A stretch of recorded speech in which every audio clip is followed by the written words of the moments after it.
Merci d'être là. Moi, je suis Lynn Latulippe, chercheur principal à la chaire de recherche en fiscalité et en finances publiques. Puis, il me fait bien plaisir d'accueillir Irma Mosquera Valderrama. Je peux présenter quelques mots en français. Irma comprend le français. Donc, si vous avez des questions aussi par la suite, vous pourrez les poser en français, puis Irma pourra vous répondre en anglais, dans la langue de son choix. Donc, Irma, je suis très heureuse que Irma soit ici. Irma est professeure de droit fiscal international à Leiden University. Elle est aussi a PhD Dean at Leiden University. She is also, I will switch to English.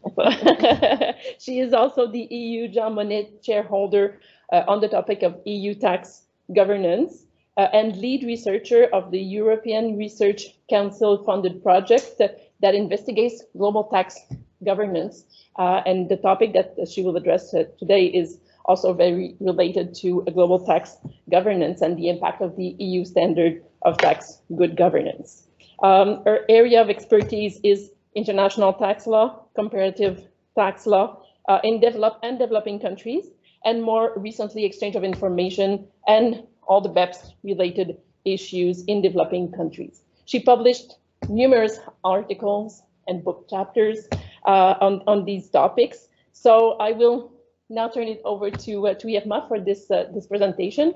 And if you have questions, you can ask them in the conversation, either in French or in English, as you wish. Thank you very much, Irma, for being here. Thank you so much for the invitation, and thank you everyone for being here. So we will try to share the screen and see whether I will not be lost in between, so that you can still see me a little. Let me see. Let's try partage. Okay. You may be plus anyway. So let's see. Now what we have.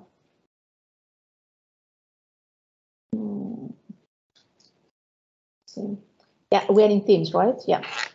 Then it could be possible that is because I just came back 1 hour ago from Zoom, so I was managed to doing that, but now we are in Teams, so change the mindset. Okay, so my name is Irma Mosquera. I'm from Colombia. I have been living in the Netherlands for 20 years, almost. I don't know how many years anymore. I used to live in Montreal for 1 year, but it was before I went to the Netherlands. So I do know a lot of things about the city, but also about Quebec in particular. And thank you so much for Lina for the invitation and for being able to be here. You will be recording this, right? Okay, good. Then it's okay, because then it's okay that I can just don't worry about that.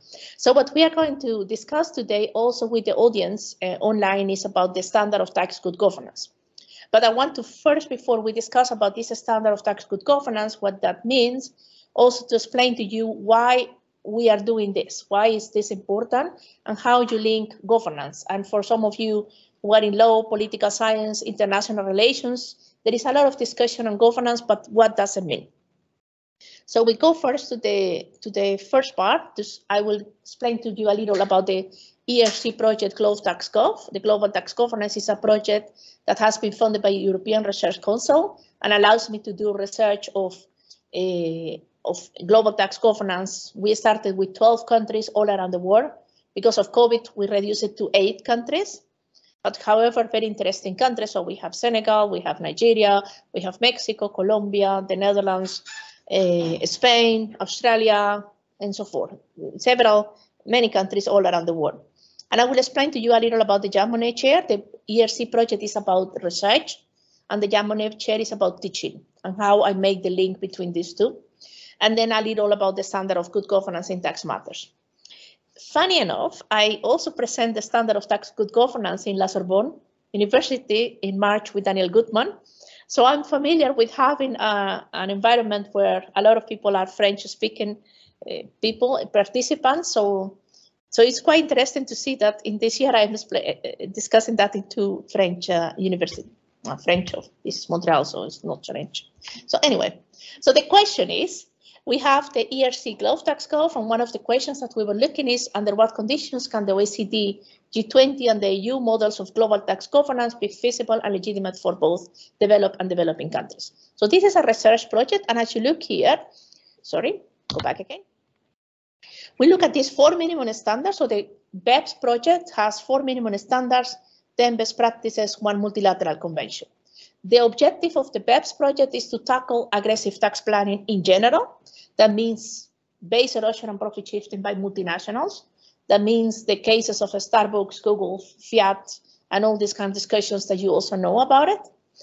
And at the same time, we do have, and this was developed by the OECD G20 BEPS 44 group, what we call the BEPS 44 group, and they developed the content of the minimum standards, the best practices. But then they say there were legitimacy concerns, and they say, let's put it to all countries all around the world. And this is interesting because normally OECD is only for developed countries. And G20 has some emerging countries, economies, but still is emerging like Brazil, China, India, Indonesia. So we are talking about big countries.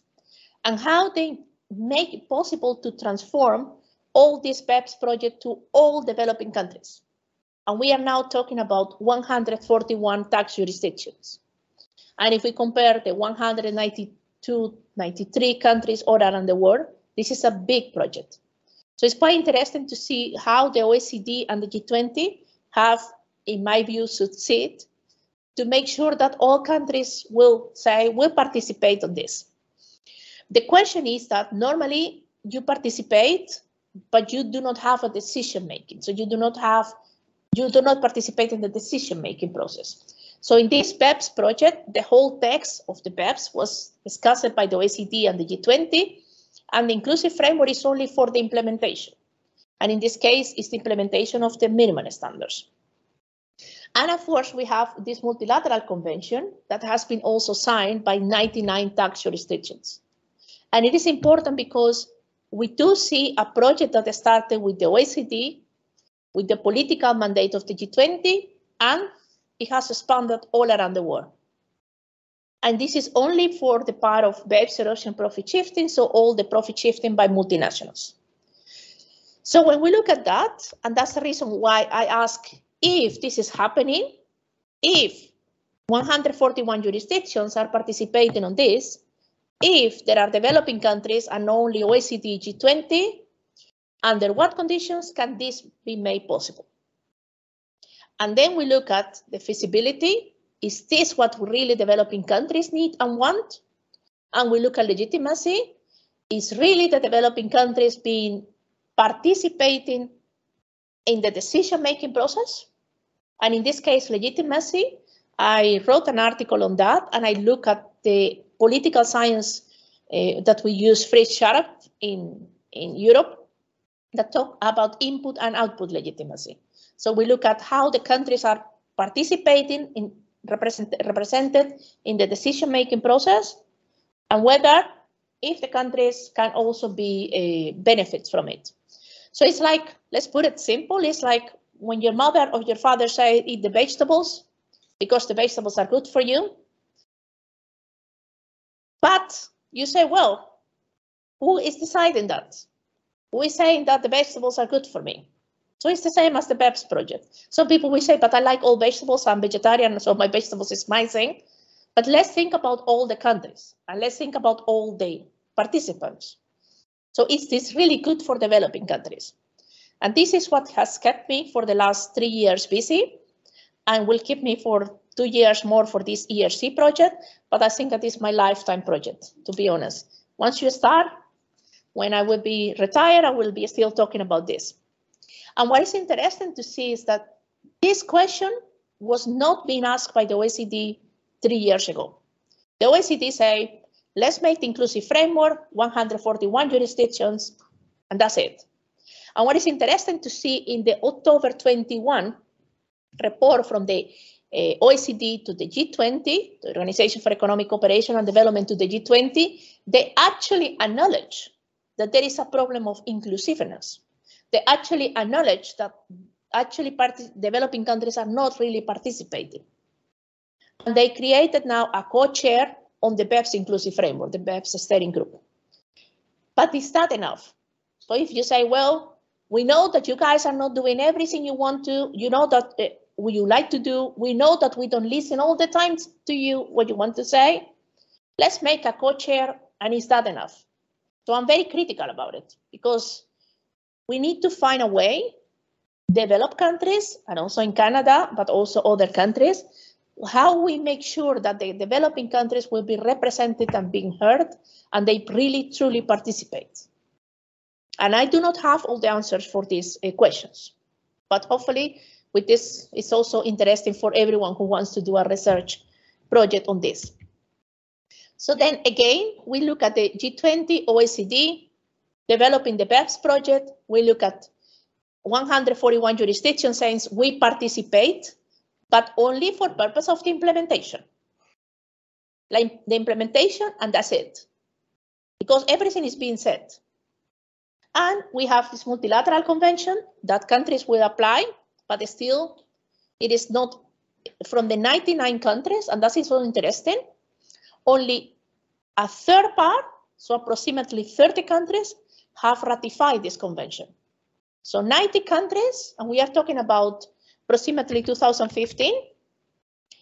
This convention was 2015, 2017, something like that, but only 90 countries have signed it. But 7 years later, only a third of them have ratified. Because some countries say, we wait and see. So for instance, countries say, let's wait and see what happens with Turkey. We'll wait and see what happens with, for instance, the Netherlands. But the US, for instance, is not part of the multilateral convention. Canada is part of this multilateral convention, but has some differences. Do we have problems in the internet? No. So again, what we are discussing here is how this project that started by the OECD G20, now is okay? Is it bon? Okay. So now we are discussing how this project that started with the G20 on the OECD has been now extended to all countries, so including developing countries, and we look at the conditions under what this extension can be possible. So we have also the European Union, and it's the one I'm going to be more concerned about it today, because we have the European Union doesn't want to be left outside this discussion. So they are also doing their own initiatives. And for instance, one of them, they have the anti-tax avoidance directives. Then they have already two, but they are really building on that. They have the state aid investigations, like, you know, when they were doing with the Starbucks, with Fiat, they were looking what the agreements between the tax administration, either the Netherlands or Luxembourg, with the companies. And they are introducing this kind of a standard of fair tax. But what is fair tax? And that's also the problem, what fairness is. I remember in 2018, when I came here, there was a conference about fairness in general. And still, at that moment, I wasn't sure what fairness was about. We wrote 2 articles with another professor on fairness from an economical, political perspective and so on, but still this fair tax is quite difficult to grasp. So what do we need to know with fairness? And of course, the feeling that the way that the European Commission will fill in this concept. And so in taxation, we have the role of the EU, and if we look at the international law and we look at EU law, the EU is saying, actually, everything that is happening with the OECD and the G20, I also want to do the same. But sometimes the EU says, I want to do more than that. More than the OECD, more than the G20, and I want to do more than that. But they also say it is important for us because we need to facilitate the tax collection. We also need to promote fair taxation, whatever that means. And we need to develop a sustainable tax model, sustainability. We need to support BEPS and make sure the base erosion profit shifting will be introduced internationally. So they have created, with this proactive use, they have created what we call the standard of tax good governance. And this is what I do with this chair. And this chair, I'm actually bringing this concept of a standard of tax good governance, and I'm explaining how different it is. And we are explaining also how different it is, but also explaining, create awareness that this exists. And you may have it in the, not in the CETA, so the Comprehensive Economic Trade Agreement between the EU and Canada, but you do have it in a strategic partnership agreement. And we will see how in Canada you also have introduced that standard. So this standard, what does it mean? The parties recognize and commit themselves to implement the principles of good governance in the tax area, including transparency, exchange of information, fair taxation, and the minimum standards of BEPS. The problem that we have and what we see is that this standard has changed. So in 2008, after the financial crisis, was about exchange of information, transparency, and then introduced fair tax competition. But then after the EU started pushing other countries, so non-European countries, to see how we can define this fair taxation, how we make sure that you exchange information. So for instance, a lot of Caribbean islands, I mean, some of them Caribbean islands decided we need to exchange information. We need to remove all our tax incentives, for instance, especially with the special economic zones. Yeah, special economic zones is a term that they know, no? Because zone economic, yeah, okay, yeah.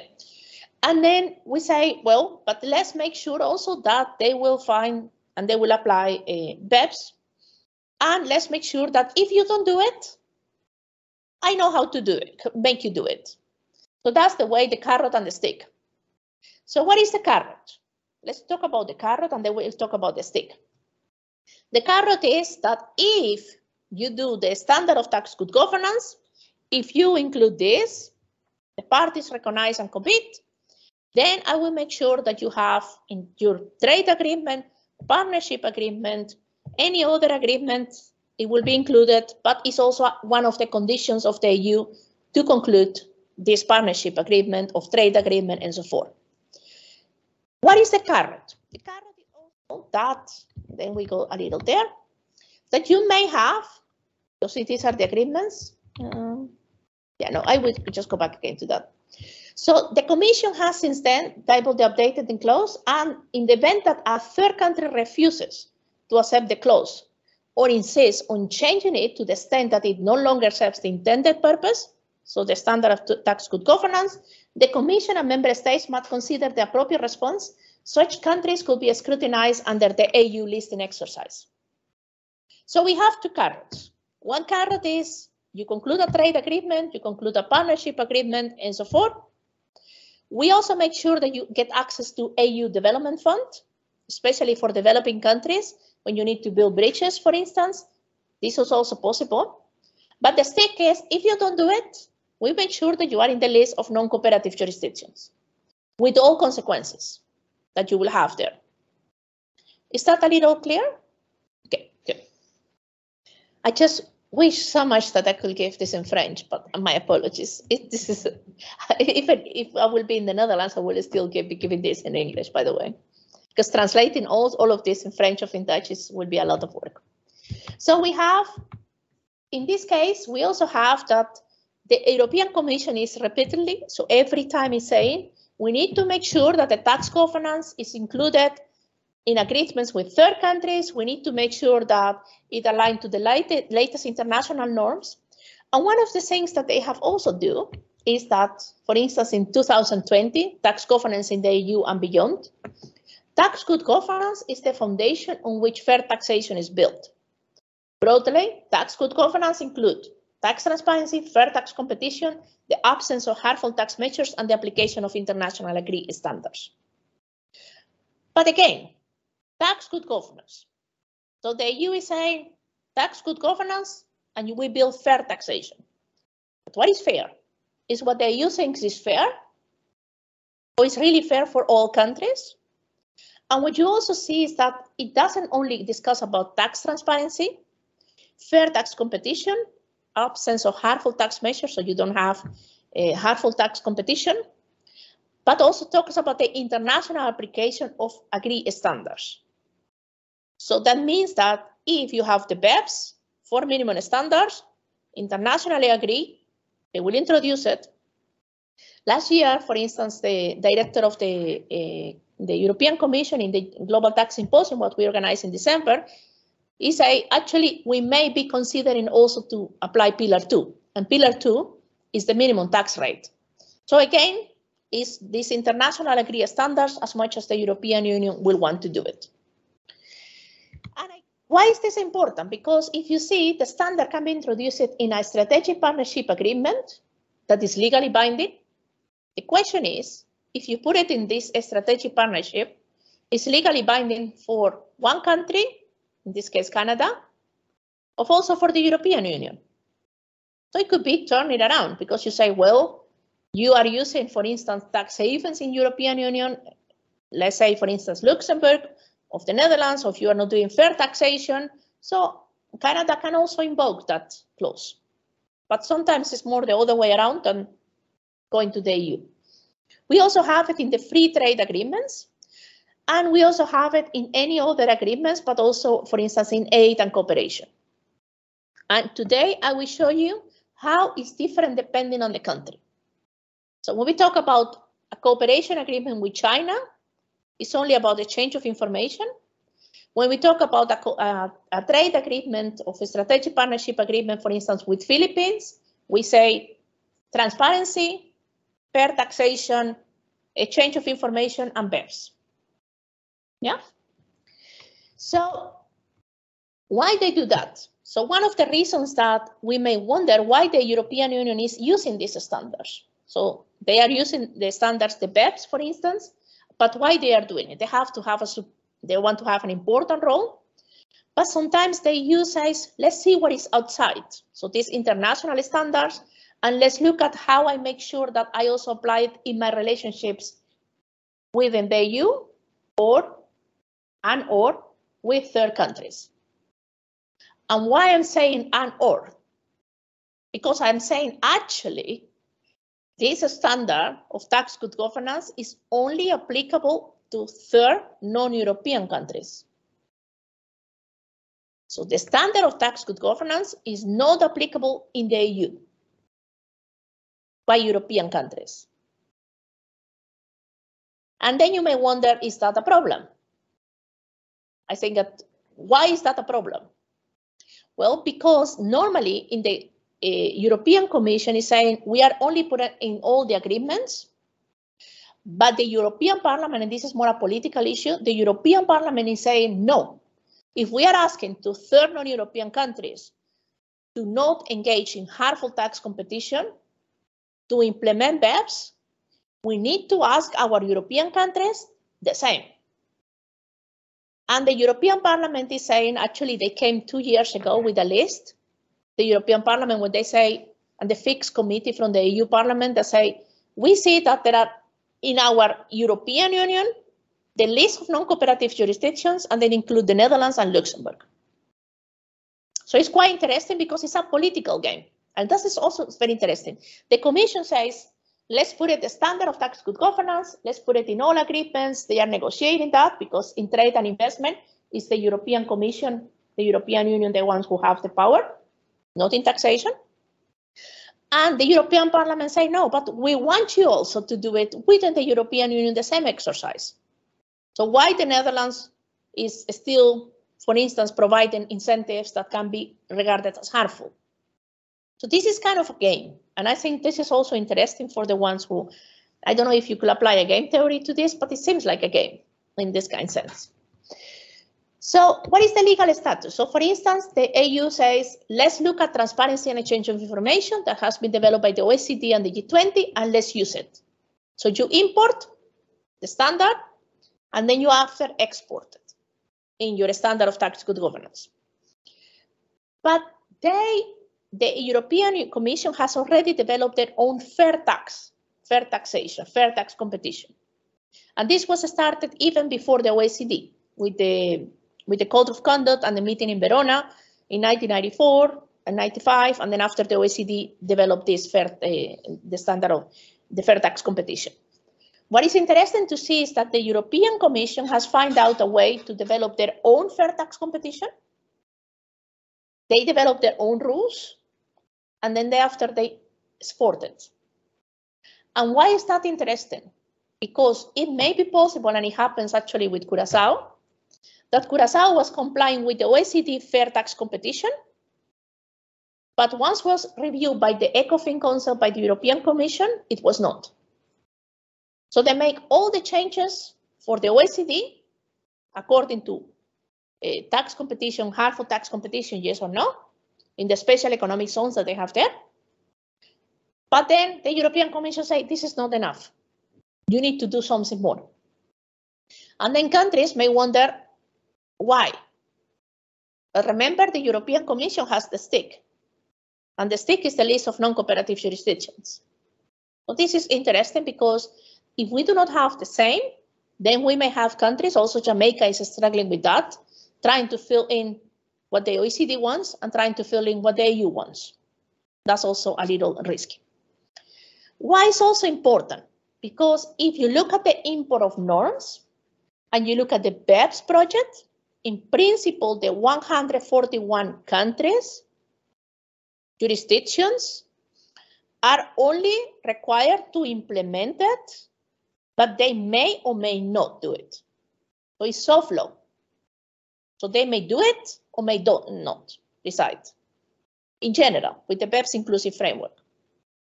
However, with the standard of tax good governance, it says you need to implement the BEPS for minimum standards, and you also need to receive a positive review.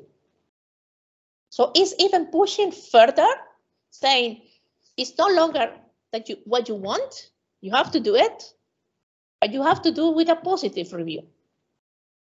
And the same example I always give is a country like Philippines. And until Philippines doesn't participate in the BEPS inclusive framework, is the best example I can give you. Philippines was in the discussions of the BEPS inclusive framework at the OECD, and they decided not to be part of the BEPS inclusive framework. But because there is under the Asian negotiations and the trade agreement that is now being discussed with the Philippines, they ask the OECD to be peer review on Action 5. Why? Because you not only have to implement them, but you need to have a positive review. So this is interesting because a country had decided not to do it because they thought at that moment, Kim Jacinto Henares, who was at that moment working for the Philippines, and was negotiating, they decided it's not good for us. But nowadays, because they are in the middle of trade negotiations, they decided to also ask for the peer review. Yeah? Can you follow me until here? Yeah, the OECD did it. Yeah, because the OECD, and what happens also, the peer review, for instance, not so many countries give the comments, so there's also very limited. But then you have the Forum of Harmful Tax Practices from the OECD who can do all the reviews. And of course, they will be happy to review everyone. I mean, if I can review how you are doing with your homework, yeah, by all means, right? Well, so in this case, we also see the legal status of the standard. So we look at the import, the exchange of information, transparency, and BEPS. They added a little more, given the positive review, the export, the fair taxation, but the question is also what is the legal status of the standards? So in principle, if you have transparency and exchange of information, you have a multilateral convention. However, you also see that the countries who are participating, for instance, in this case, is not all countries who have committed to exchange of information and transparency. So we have 144 jurisdictions, and we have 115 with automatic exchange of information. But still, by using the standard of tax good governance, is asking all the countries to do it. Even though there is a convention, multilateral, and the countries may decide yes or not. Because when you have a convention, you may decide whether or not you ratify yes or no. And then you have the minimum standards, what I explained to you. You are a participant, it's soft law, you may or may not, but by using it, and say you need to implement it, but you also need to have a positive review. They are even putting an extra in this standard. And of course, what I say to you about fair tax competition, yes, please. I just want to know, does that happen often that they implement it and they don't have a positive review? Actually, to be honest, it's the first time I see this in the old EU tax.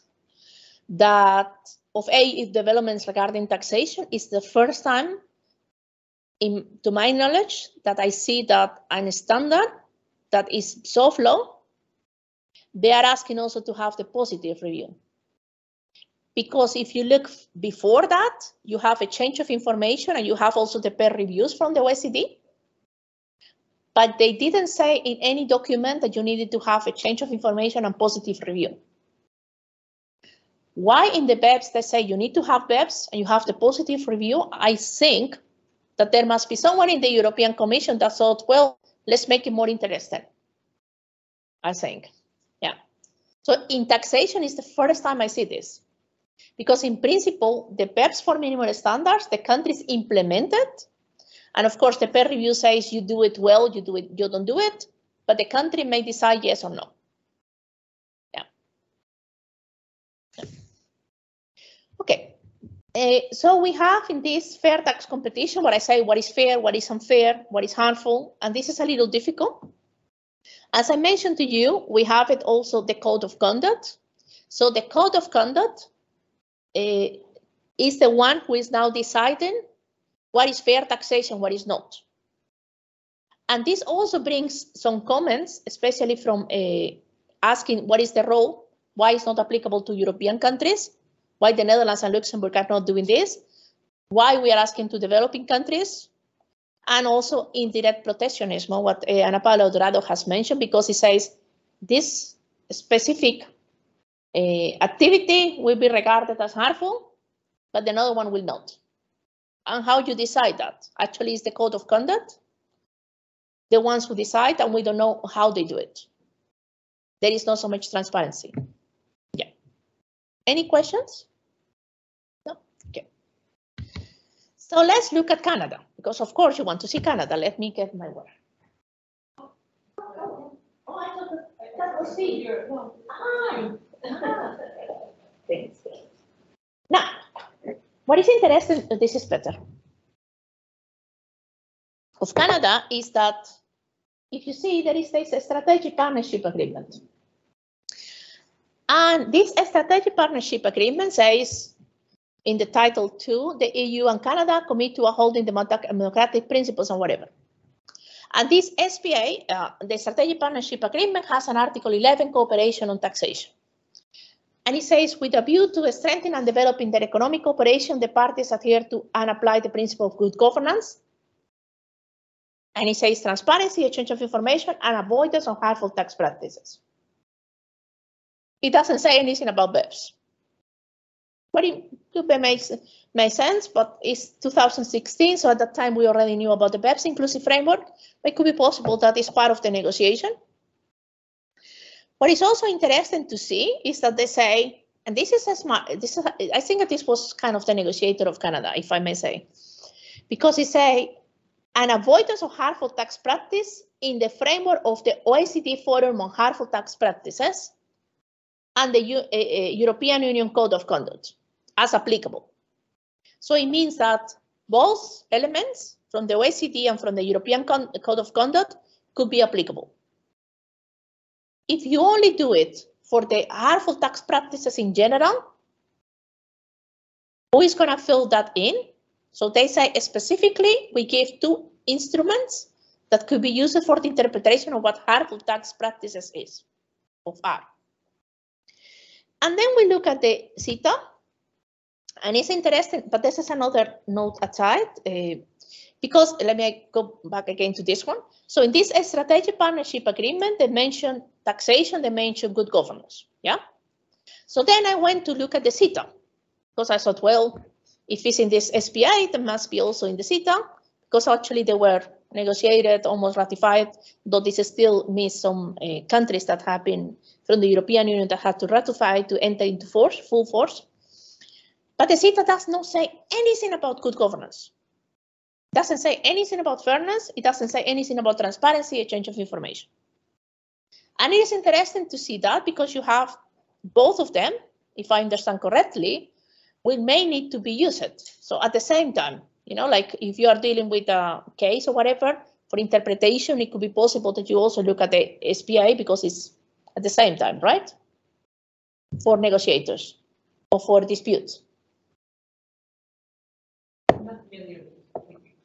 Okay. Yeah. So when we look at the strategic partnership agreement, and let me see, I want to see whether I can get it here because I also put you the link in Canada, by the way,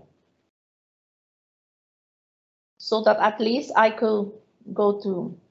Yeah, I go there because I need to. So when you look at this, so you have there the link. You know, that international Canada and so. So this strategic partnership agreement have to further deepen and broaden bilateral cooperation on a wide range of issues, such as international peace and security, counterterrorism, and so forth. The SPA represents the new foundation upon which Canada-EU political relations are based, and the mechanism through which Canada formally engaged the EU on significant issues for and in the relationship. So, broad basis. What I think is interesting is that when you look at the CETA, we do not look at anything of fairness, taxation, and so. But there is this, a joint interpretative instrument for investment protection. And what is interesting to see there, and if I get too much, just let me know. What is interesting to see there is that in order for a firm to be to claim or to participate or to invoke the protection as investor of the CETA, the Comprehensive Economic Trade Agreement, this investor needs to have a real economic link with the economies of Canada of the European Union. So it cannot be a shell, it cannot be a mailbox company, so it has to be the real economic link.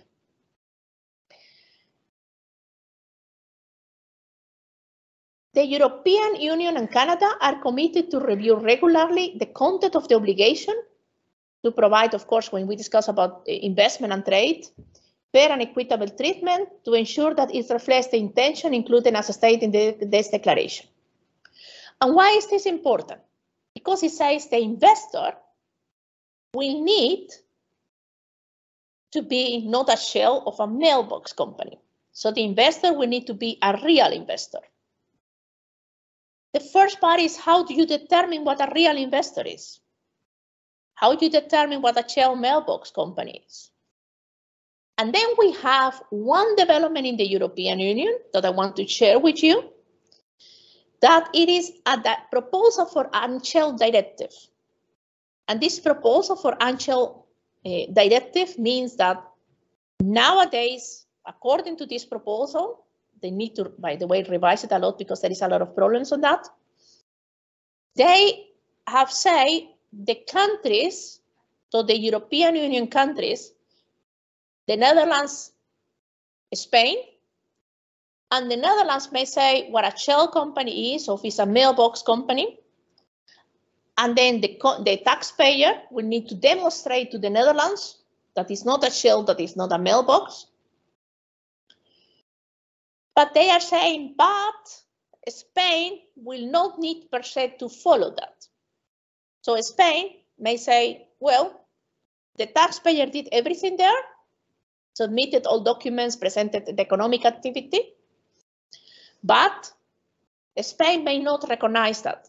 Spain may say this is a shell company and therefore all the directives, the protection of the directives for double taxation in principle will be not given. But they are expecting to apply this Unshelled Directive also to third non-European countries. Because if you look at the anti-tax avoidance directive, the ATAD, that implements some of BEPS actions, they have ATAD 2 that implements some of BEPS, but for non-European countries.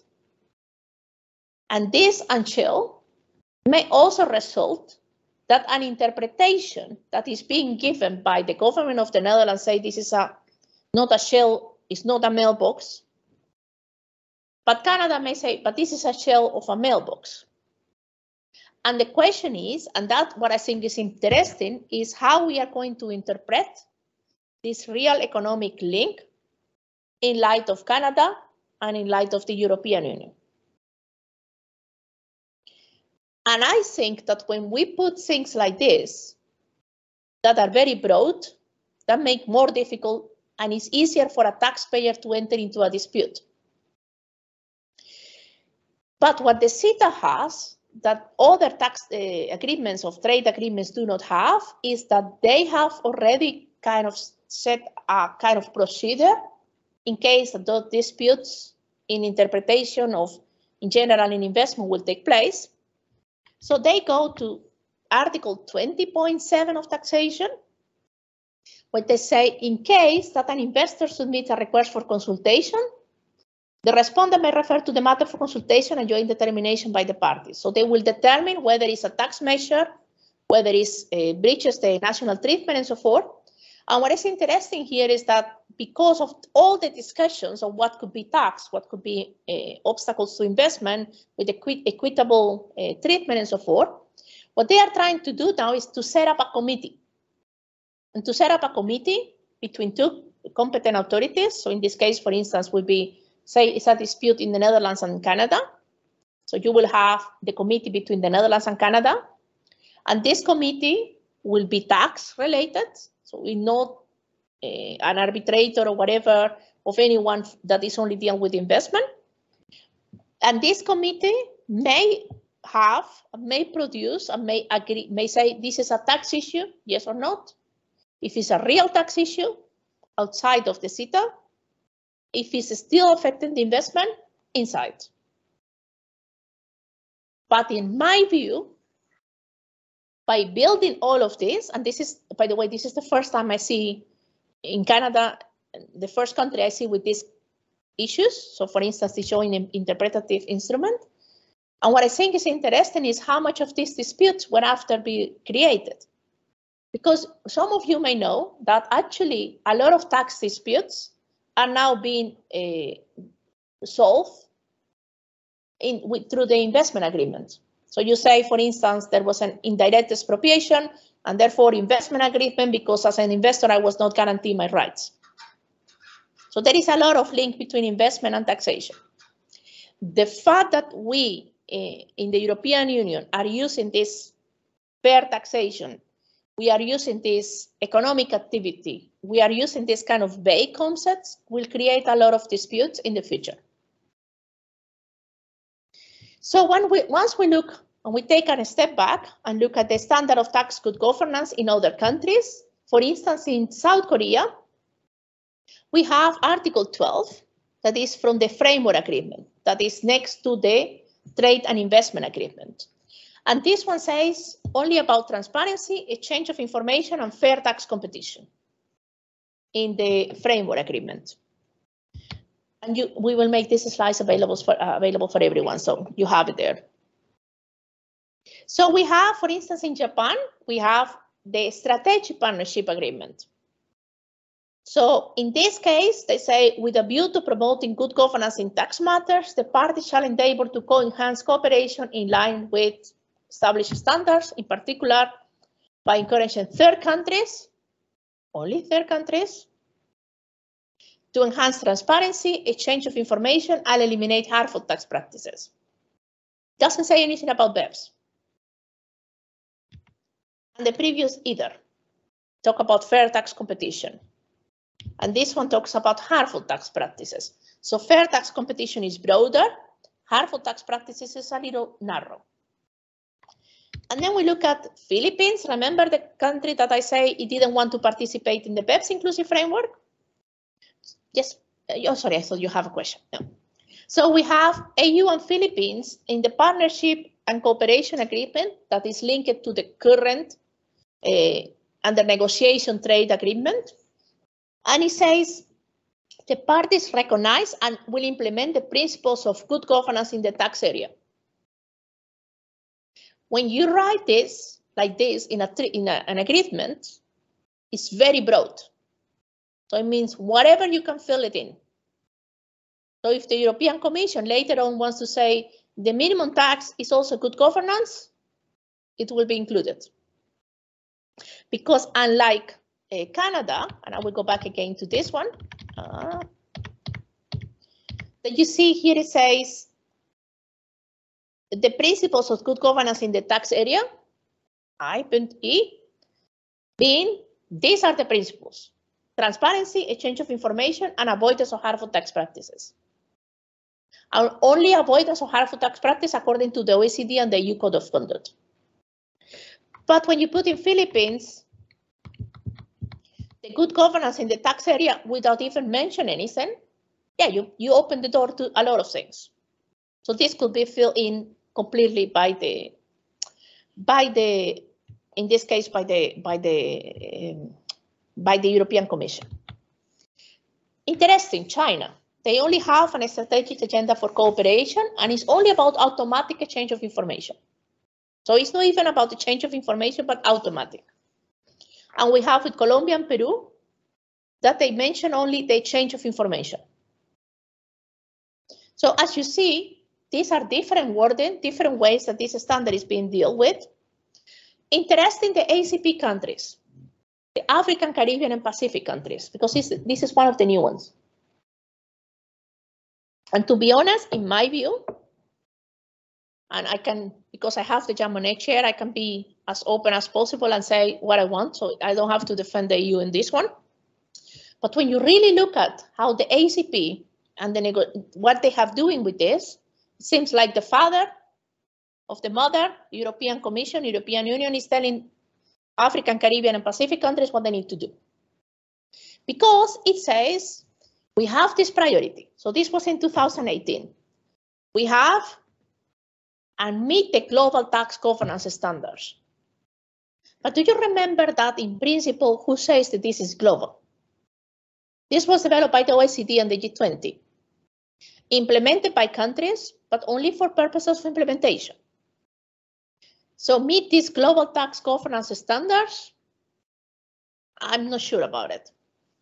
And what you say, and also think is interesting, because this was the agreement that has been negotiated and finished in 15th of April, is that it has a specific article on good governance.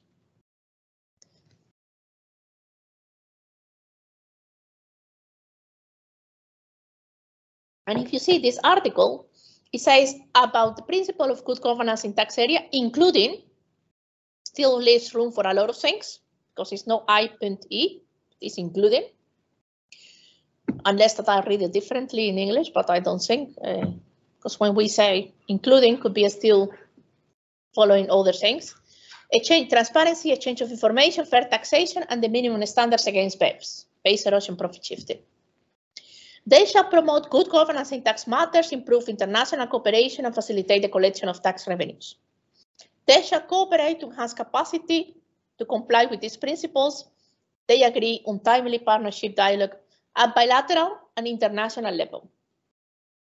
And actually, African countries are not really happy with these negotiations and the outcome of this. Because if you don't know, when we have the discussion of BEPS, and now we have the discussion of Pillar 1, that it says taxation of highly digitalized business, so the digital economy, and we have Pillar 2 with the minimum tax. And actually with Pillar 1, 2 countries in Africa decided we are not going to be part of this Pillar 1 discussion, taxation of digital economy, and those are Nigeria and Kenya. But they are now participating, now they will have to see how this will affect. So it's interesting to see how the carrot and the stick works. And in this case, of course, the stick is the list of non-cooperative jurisdictions, but this carrot becomes, I don't know, not like a real carrot. Okay, because then the countries will have to do this. And it's interesting to see this way that they say, well, the parties shall apply the principles, developing comprehensive policies, adopting concrete measures, and strengthening relevant institutions and mechanisms. And then it provides, well, the parties shall combat tax fraud, tax evasion, tax avoidance, and they shall work towards ensuring efficiency, effectiveness, certainty, transparency, and fairness of tax systems. And remember that I mentioned fairness on what? How fairness is such a vague concept. And final, no, I think that was the final actually. So when you see this, you see how the standard is different depending on the countries, how the EU is having this role, this important role to decide what this standard is about, but it also changed depending on the countries. We see also the concept of fairness, fair taxation, fair tax competition, and now it's fair taxation. Here it talks about fairness of tax systems. What does it mean? And we also see that the countries sometimes, because of this carrot and the stick, they do not have a choice. Either way, they conclude the trade agreement, the partnership agreement, either way they get EU fund, development fund. But why if you decide not to do it? Then you have the list of non-cooperative jurisdictions. And that brings a lot of problems to a country. So the country wants to be outside of that. So this is my presentation. I don't know how much time I spent. Hopefully I didn't spend so much of. Yeah, good. Thank you very much. Thank you. Any questions? And maybe if the questions come from the room, maybe if you can read the question. Yeah. I'm so putting here, please ask the questions in the chat in case of. Yes, sure. And I have a few questions. Yeah. So I'm just going to wait if somebody else has, because I know we have the 3-hour drive to do, so I have lots of time to ask you questions, but I ask it. We will the drive of standard of tax good governance to Quebec. Just please. If I understood correctly, essentially said that the EU sees itself as the enforcer of the agreements that are done at the OECD, because the OECD is just a cooperation club that has no lead. I was just wondering, are there other either countries or organizations that do take on such a role in different instruments? Yeah, actually now, if you see, it's the OECD with the G20 who have developed the whole BEPS project. They also develop a change of information. So the G20 saw the opportunity after the financial crisis to say, let's have a say on this, especially India, China, Brazil, South Africa, Indonesia. So countries that are no members of the OECD. So then you see that OECD G20 becoming kind of because the OECD always said with the political mandate of the G20, but it is the G20. It's not the G24 for developing countries. It's not the G70 for developing countries. It's the G20. And they follow that, but the EU doesn't want to stay outside of that car, should we say, of drive. And they want to also impose their own ways. But also what is interesting to see is that the G20 as a political forum only receives what the OECD says. The EU does it more than that because the EU is going further. And one of the things that I think is also important is why the EU is doing it. Because, for instance, the EU wants to also play the role. They say, I want to tell you, I want to also help in the enforcement of these standards. Yeah. How do they account for any dissensions that there is among members of the EU? So that's interesting because if we look at the EU, and this is more EU taxation. So what happens is that for direct taxation, so taxation of companies and individuals, there is still the unanimity rule. And there is still tax sovereignty. So what happens is that, for instance, for the discussion of Pillar 2 in the minimum tax, for the directive of Pillar 2, then at that moment was Poland, because of the unanimity, was saying, no, we are not going to participate in this minimum tax. They say because it's a package deal, Pillar 1, Pillar 2. But then Poland got some money from the European Union for the COVID thing. And now it's Hungary that has problems with the rule of law in Europe. We say, actually, we think that it should not be the minimum tax. And because of this, unanimity is quite difficult to always reach an agreement. So what happens is that even though the European Commission wants to go to the qualified majority, it's not because to agree on the qualified majority, you need unanimity to agree on the qualified majority. So it doesn't work. So what is interesting to see is, for instance, one of the standards was the country-by-country reporting, where you can provide by country the transfer pricing and all the payments that you have made. So the country-by-country reporting is a standard, one of the minimum standards country may implement it. You see countries, because it's a threshold of €750 million. So countries like Botswana say, well, I do not have any multinationals with this. Other countries will say, yeah, but I need help and assistance from the OECD. And other countries will say, well, I don't know what to do with this. But the European Union wanted to have this country-by-country reporting made available to the public.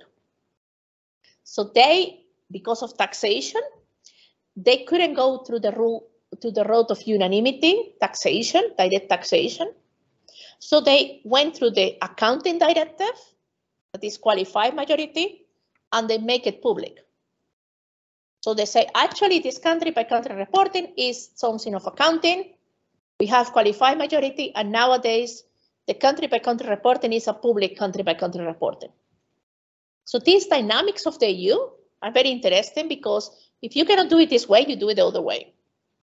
What I think is also interesting, because when we look at this shell directive for shell companies, mailbox companies, is that once you read it, you don't understand why they did that. Seriously, I mean, not me, but also tax advisors, no one understands what happens with this shell direct proposal. But it seems that the Fixed Committee in the European Parliament is taking an important role in this discussion of taxation.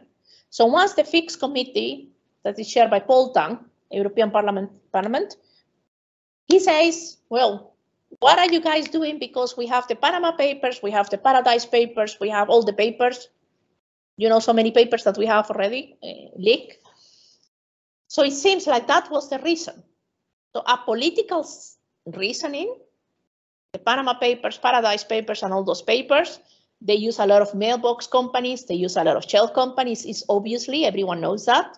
And if you read the papers, that's the first thing you see. So the Fixed Committee is saying politically, the European Commission needs to do something about it. So they are now creating this proposal for directive, but it is not clear why they are doing it. They are using definitions from from the beneficial owner, from other areas that is not taxation, so it's quite a mess. So I wrote something about that, you see in the slides. So it's quite easy that a political objective can become a proposal for a directive that for tax lawyers, and even for the European Commission in tax, it makes no sense. So that's a lot of the dynamics.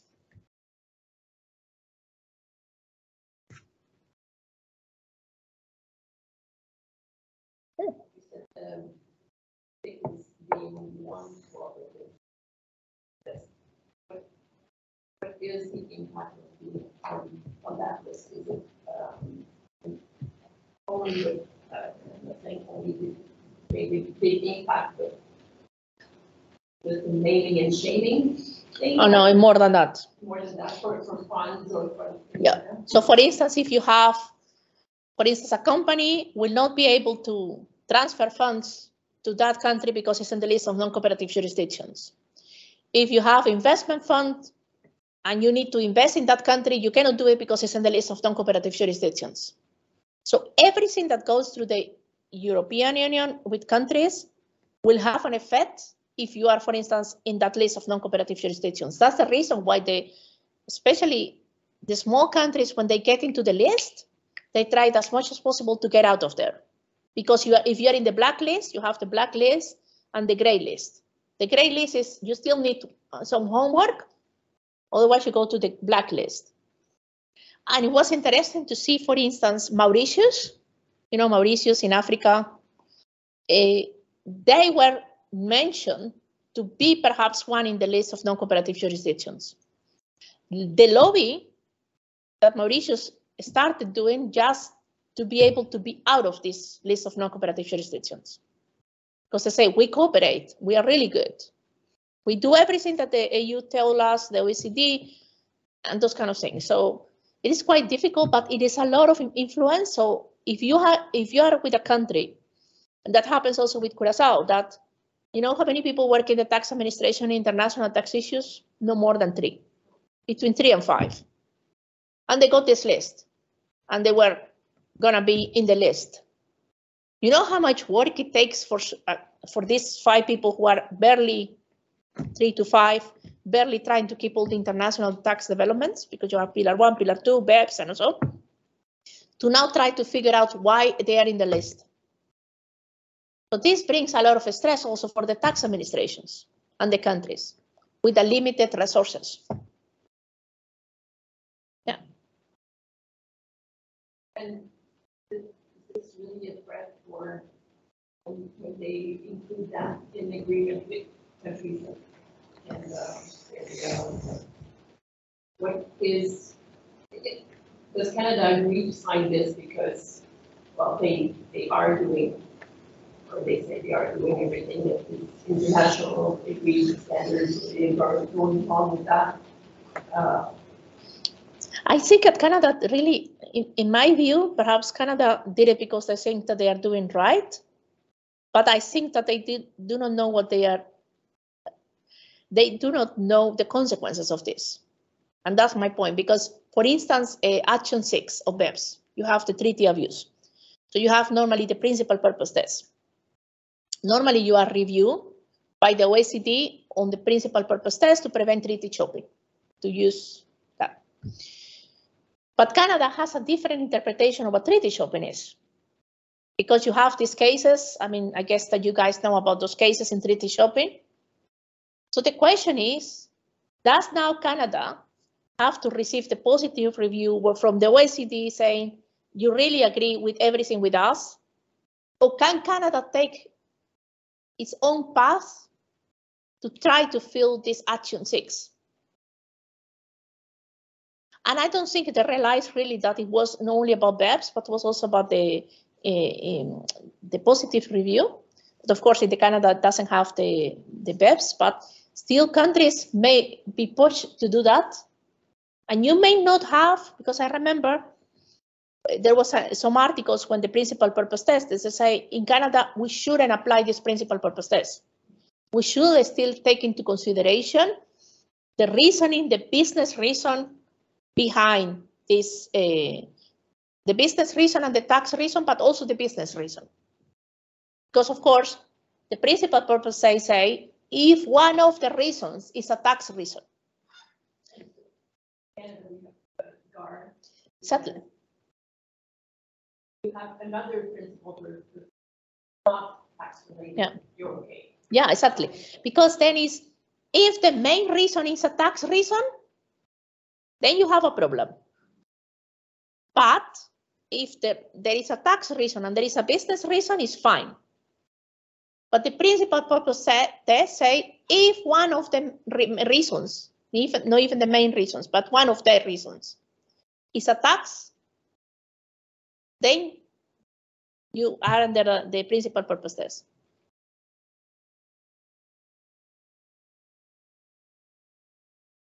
So yeah, anyone other questions also in the chat, in the online?